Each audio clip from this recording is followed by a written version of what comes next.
밤이 깊은 병실 안은 차가운 공기와 희미한 등불, 그리고 옅은 소독약 냄새로 가득했습니다. 규칙적으로 울리는 기계 소리만이 텅 빈 공간의 정막을 깨고 있었습니다. 72살의 박진우 어르신은 링거 줄이 연결된 앙상한 팔로 낡은 손전화기를 힘겹게 들고 있었습니다. 가쁜 숨을 몰아쉴 때마다 뼈만 남은 가슴이 희미하게 오르내렸고, 그의 시선은 전화기 화면의 작은 네모 안에 고정되어 있었습니다. 그 밝은 화면은 어둡고 쓸쓸한 병실의 분위기와는 너무나도 다른 세상의 이야기를 보여주고 있었습니다. 그곳에는 그의 하나뿐인 딸 수진과 사위 태호가 활짝 웃고 있었습니다. 두 사람은 아름다운 산을 배경으로 한 화려한 야영지에서 서로를 꼭 껴안고 서 있었고, 그들 옆에는 마치 산처럼 듬직해 보이는 검은색 새차가 번쩍이고 있었습니다.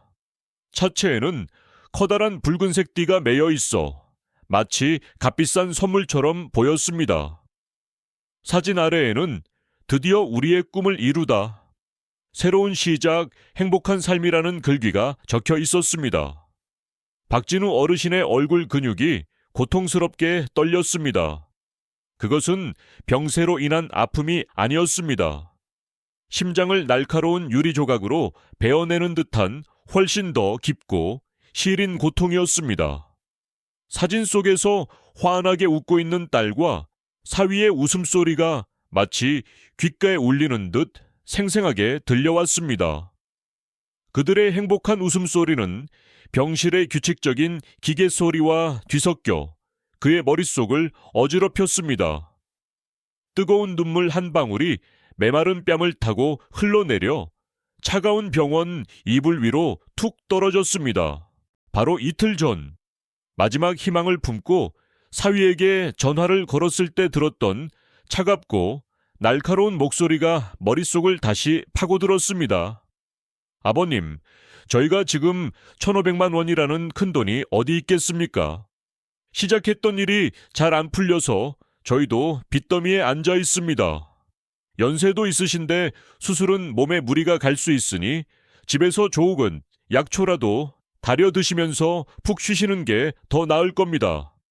그 말은 마치 걱정하는 듯 들렸지만 그 속에는 한치의 온기도 느껴지지 않았습니다. 그렇게 전화는 끊어졌습니다. 자신의 목숨이 걸린 수술비 1,500만 원이 없다고 말하던 그들이었습니다. 그런데 불과 이틀 만에 그들은 수술비의 몇 배나 되는 값비싼 새 차를 자랑하며 웃고 있었습니다. 박진우 어르신은 그제야 모든 것을 깨달았습니다. 돈이 없었던 것이 아니었습니다. 그들에게는 아비의 목숨보다 반짝이는 새 차와 주말의 호화로운 휴식이 훨씬 더 중요했던 것입니다. 평생을 바쳐 홀로 키운 딸에게 그는 이제 그저 낡고 귀찮은 짐일 뿐이었습니다. 세상이 무너져 내리는 듯한 절망감이 그의 온몸을 덮쳤습니다. 하지만 그때 박진우 어르신은 아직 모르고 있었습니다. 자신의 낡은 작업실, 바로 그 발밑에 모든 것을 뒤바꿀 수 있는 귀한 보물이 먼지를 뒤집어 쓴 채 잠들어 있다는 것을 말입니다.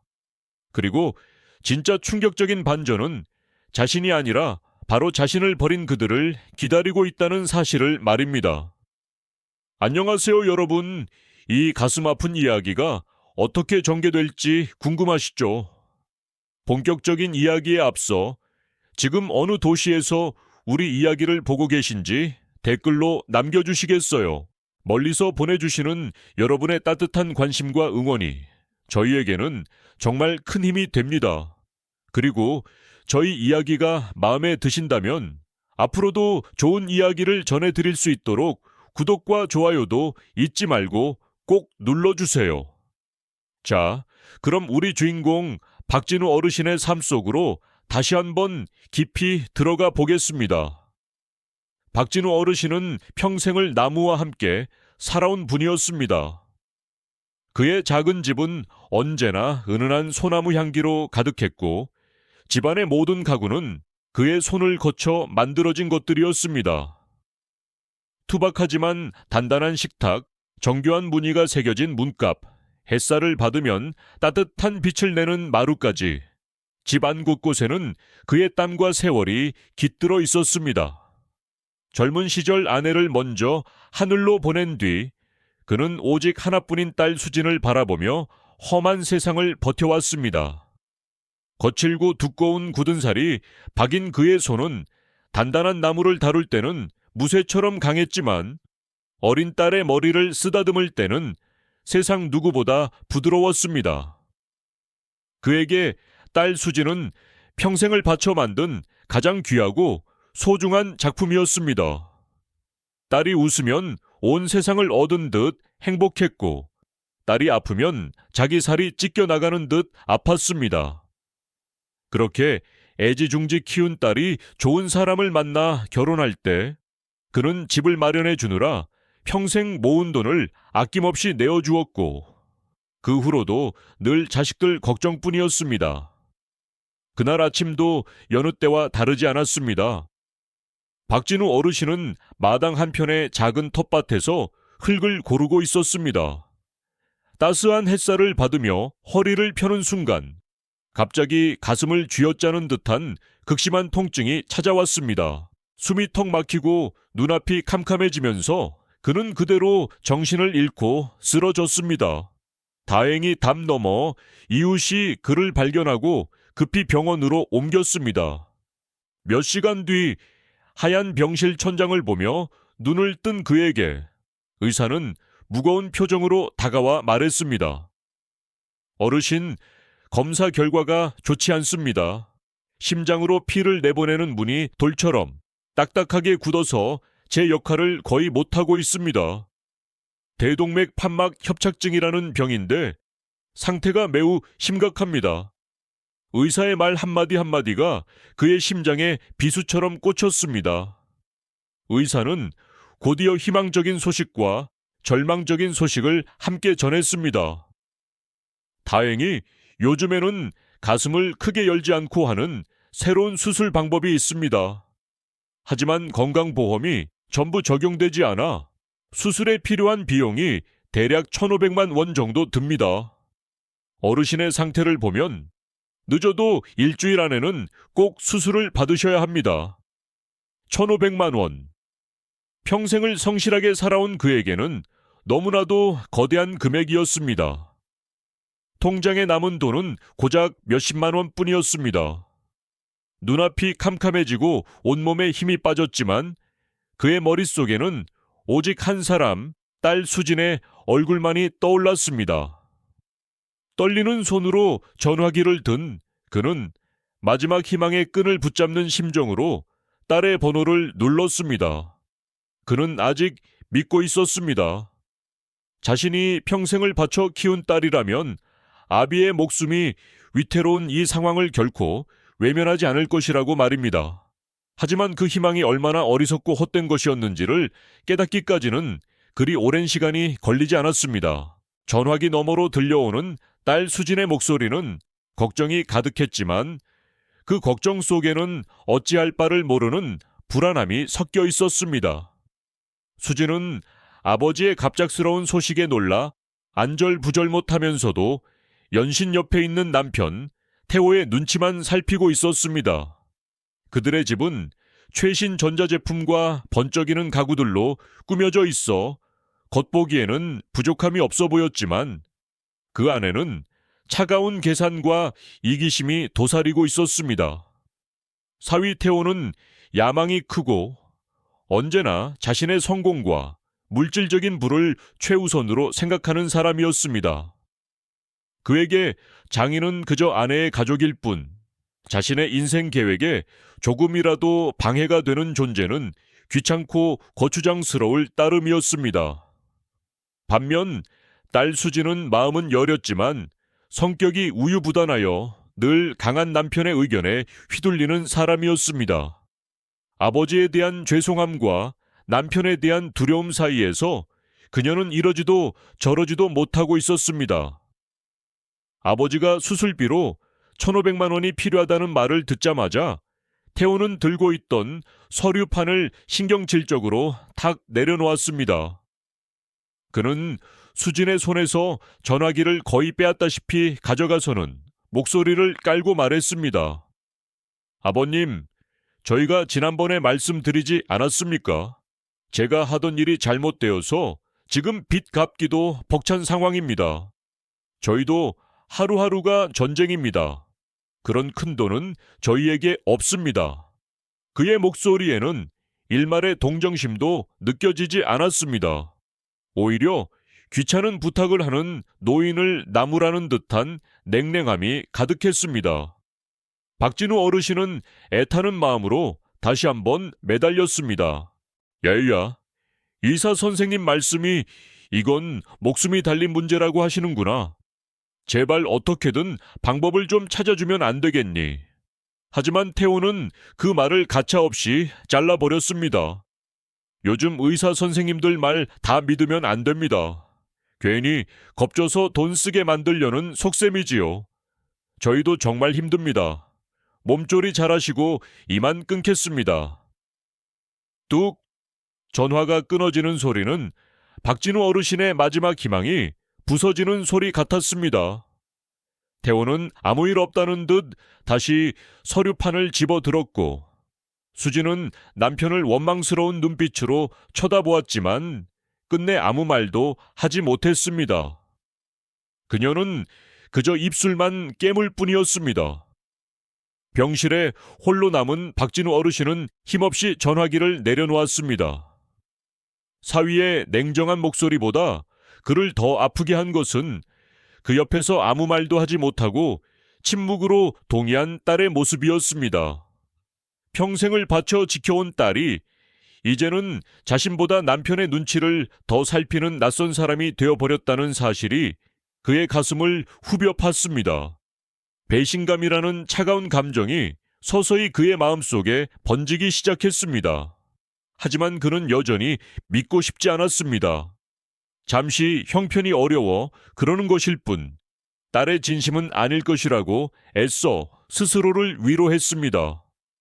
그러나 그 작은 믿음마저 산산조각 나는 데는 그리 오랜 시간이 걸리지 않았습니다. 며칠이 흐르는 동안 박진우 어르신의 몸은 눈에 띄게 쇠약해졌습니다. 숨을 쉴 때마다 쇳소리가 났고 가만히 누워만 있어도 가슴에 무거운 돌덩이를 얹은 듯 답답했습니다.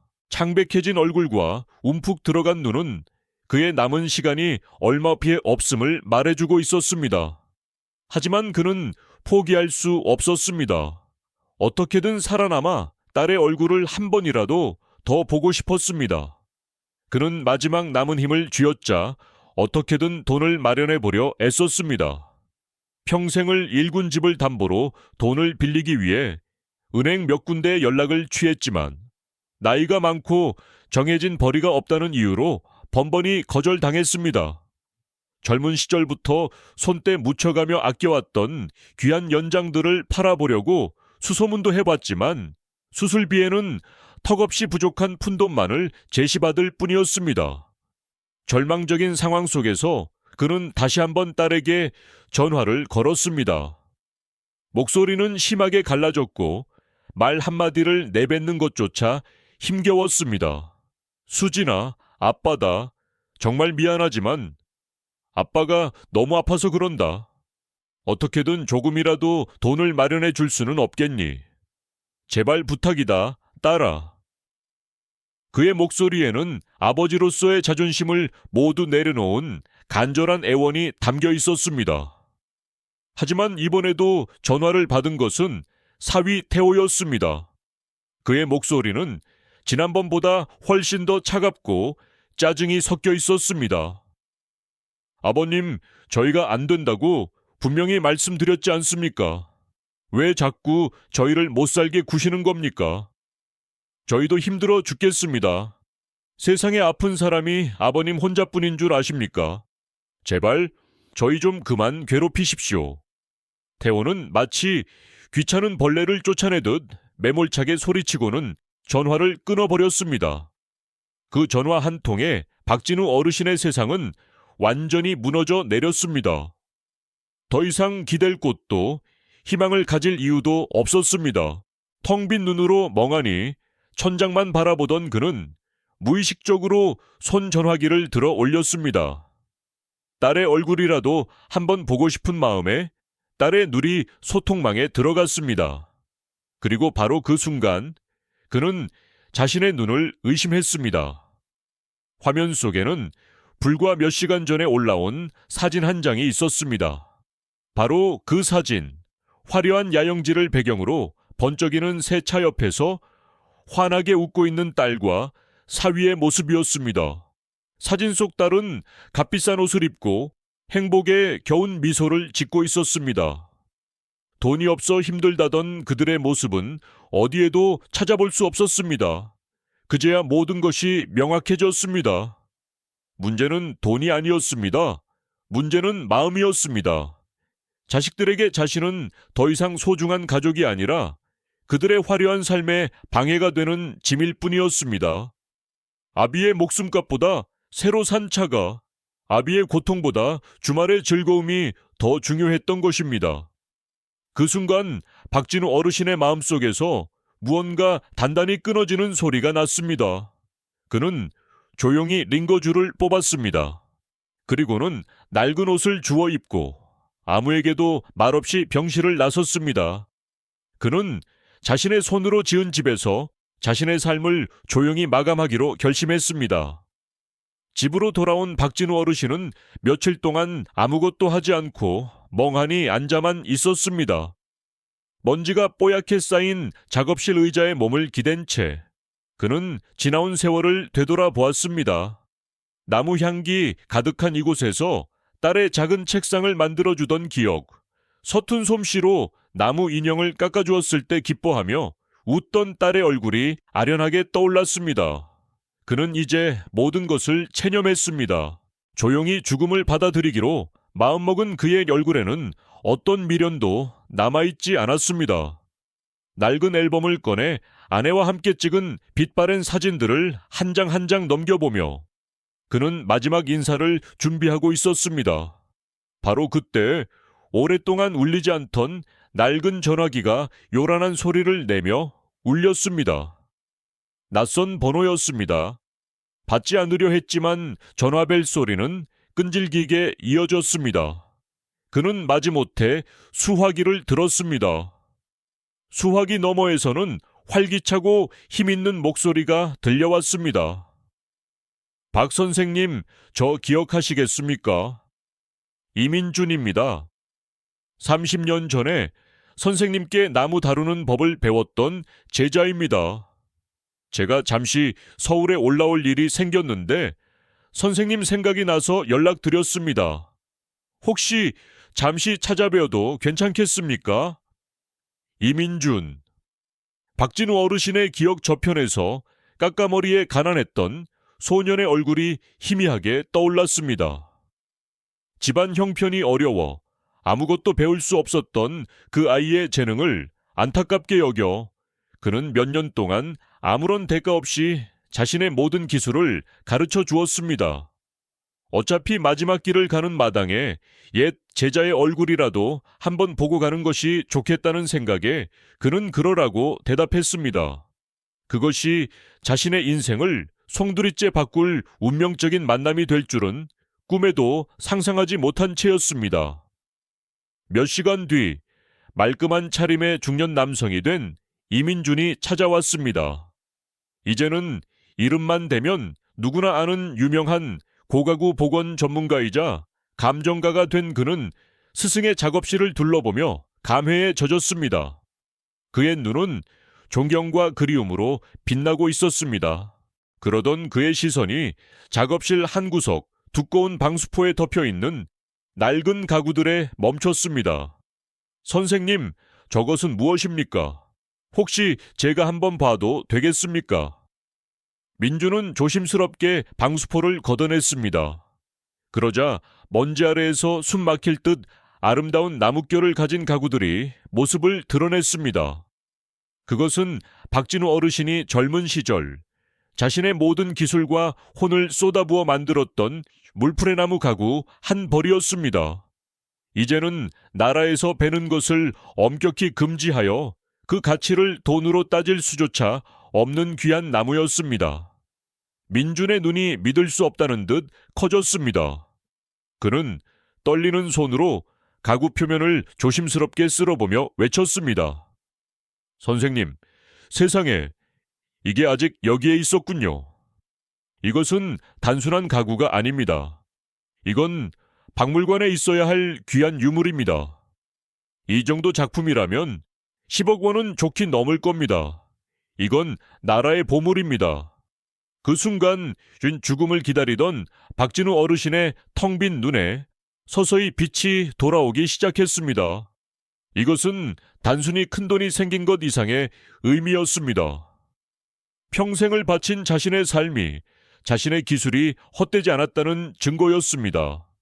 그리고 동시에 그것은 자신을 헌신짝처럼 버린 자식들에게 자신의 가치를 증명할 수 있는 가장 완벽한 복수의 도구였습니다. 그는 민준을 바라보았습니다. 몇 시간 전까지만 해도 죽음을 생각하던 그의 머릿속에서 이제는 차갑고 치밀한 계획이 세워지기 시작했습니다. 그의 얼굴에서 절망의 그림자는 사라지고 그 자리에는 강철 같은 단단한 결심이 서리고 있었습니다. 그는 더 이상 운명에 순응하는 나약한 노인이 아니었습니다. 이제 그는 자신의 삶을 되찾기 위한 마지막 승부를 준비하는 노련한 승부사였습니다. 며칠 뒤 제자 민준의 도움으로 박진우 어르신은 몸을 조금 추스를 수 있었습니다. 민준이 구해온 좋은 약을 먹고 기운을 차린 그는 본격적으로 자신의 계획을 실행에 옮기기 시작했습니다. 먼저 민준은 비밀리에 국내 최고의 감정 전문가들을 불러 가구의 가치를 정확하게 평가받았습니다. 전문가들은 가구를 보자마자 입을 다물지 못했고 감정 결과는 예상을 훨씬 뛰어넘는 12억 원에 달했습니다. 이 소식은 곧바로 국립박물관 측에도 전해졌고 박물관에서는 오래전부터 찾고 있던 귀한 작품이라며 어떻게든 구매하고 싶다는 뜻을 강하게 내비쳤습니다. 모든 준비가 끝나자 박진우 어르신은 계획에 마지막 단추를 채웠습니다. 그는 일부러 동네에서 입이 가장 가벼운 이웃 아주머니를 찾아가 깊은 한숨을 내쉬며 하소연을 늘어놓았습니다. 아이고, 이제 나도 기력이 다 쇠해서 이 작업실을 정리해야 할까 보네. 저기 쌓여있는 낡아빠진 나무 가구들은 자리는 차지하고 무겁기만 하니 누가 헐값에라도 가져가서 뗄감으로라도 썼으면 좋겠구먼. 그의 계산은 정확했습니다.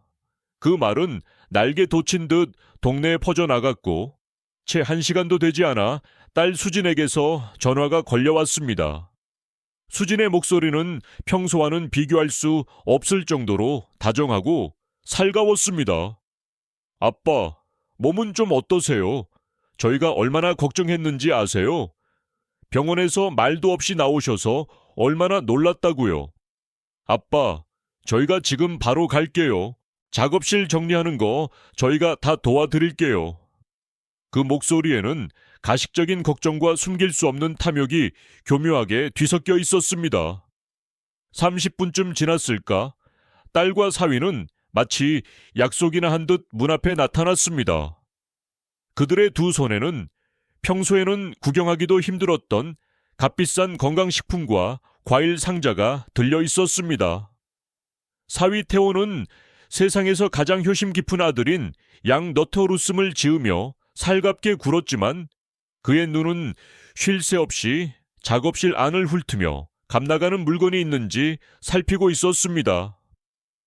아버님, 아무 걱정 마십시오. 이 무거운 고물들은 저희가 사람을 불러서 깨끗하게 치워드리겠습니다. 아버님은 이제 편히 쉬시기만 하면 됩니다.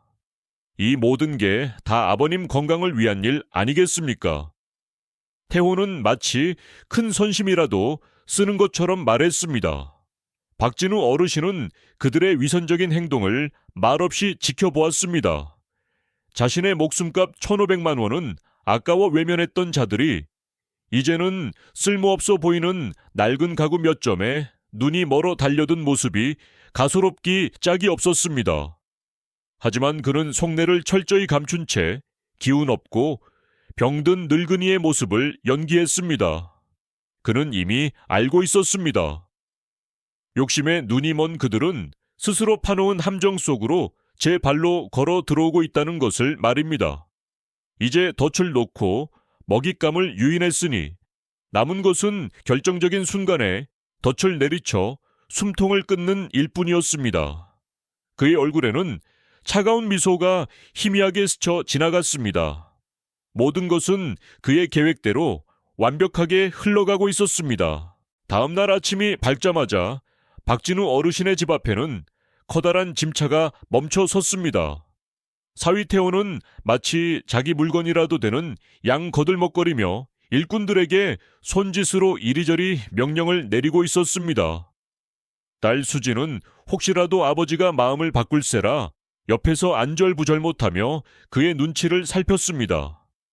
일꾼들이 작업실로 들어가 가장 크고 묵직해 보이는 장롱을 드러내려 할 때였습니다. 그때까지 방 안에서 조용히 상황을 지켜보던 박진우 어르신이 천천히 걸어 나와 작업실 문 앞을 막아섰습니다. 그의 목소리는 나지막했지만 그 안에는 아무도 거스를 수 없는 단호함이 실려 있었습니다. 그것에는 손대지 마라. 태호는 순간 당황했지만 이내 짜증 섞인 표정으로 되받아쳤습니다. 아버님, 왜 또 그러십니까? 저희가 다 알아서 치워드린다지 않습니까? 이 낡은 것들 때문에 아버님 건강만 나빠집니다. 어서 비키십시오. 태호는 말을 마치기가 무섭게 박진우 어르신의 어깨를 거칠게 밀쳤습니다. 힘없이 뒤로 밀려난 어르신이 바닥에 넘어지려는 바로 그 순간 집 앞으로 검은색 고급 승용차 한 대가 미끄러지듯 멈춰 섰습니다. 차문이 열리고 제자 민준과 단정한 옷차림의 박물관 학예사가 내렸고 그 뒤를 건장한 체격의 경호원들이 따랐습니다. 민준은 넘어진 스승을 보자마자 쏜살같이 달려와 부축하며 분노에 찬 목소리로 외쳤습니다. 지금 여기서 무슨 짓들입니까? 당장 그 손 놓지 못합니까? 태호와 수지는 갑작스러운 상황에 얼굴이 하얗게 굳어버렸습니다. 민준의 부축을 받으며 천천히 몸을 일으킨 박진우 어르신은 딸과 사위의 눈을 똑바로 쳐다보았습니다. 그의 눈빛은 더 이상 병약하고 슬픔에 잠긴 노인의 것이 아니었습니다. 차가운 분노와 경멸이 담긴 그의 목소리가 마당 전체에 울려 퍼졌습니다.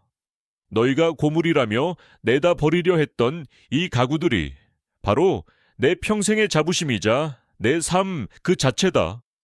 너희가 그토록 우습게 여겼던 이 낡은 나무 토막들이 너희의 번쩍이는 새 차와 허황된 꿈을 모두 합친 것보다 훨씬 더 귀한 것이다.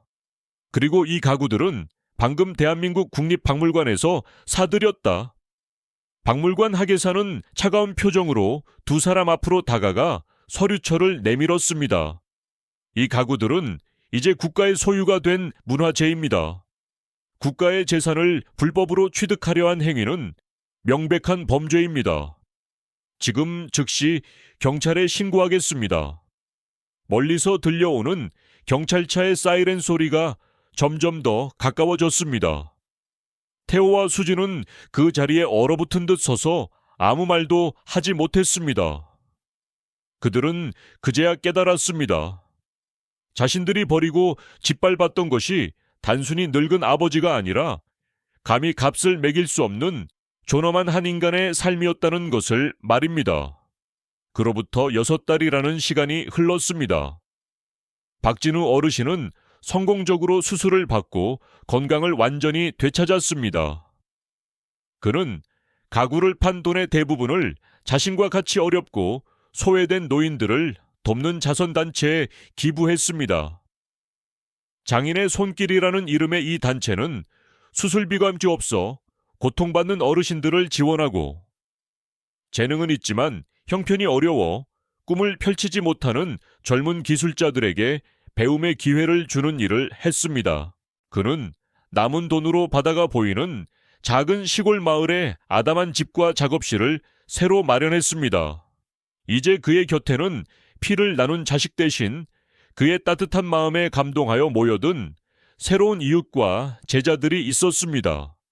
그는 매일 아침 햇살이 가득 들어오는 새 작업실에서 어린아이들에게 나무 깎는 법을 가르쳤습니다.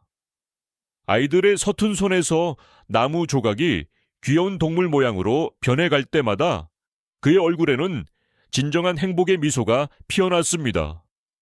그는 마침내 깨달았습니다. 진정한 가족은 핏줄로 이어지는 것이 아니라 마음과 마음으로 이어진다는 것을 말입니다. 그는 자신을 버린 자식들을 용서하지는 않았지만 더 이상 미워하지도 않았습니다. 그저 자신의 새로운 삶 속에서 진정한 평온과 기쁨을 찾았을 뿐입니다. 박진우 어르신의 이야기는 우리에게 많은 것을 생각하게 합니다. 때로는 가장 가까운 사람에게서 가장 깊은 상처를 받기도 하지만 진정한 가치와 존엄은 결코 사라지지 않는다는 것을 말입니다. 오늘 이야기가 여러분의 마음에 작은 울림을 주었다면 저희 채널을 구독해 주시고 좋아요를 눌러주세요.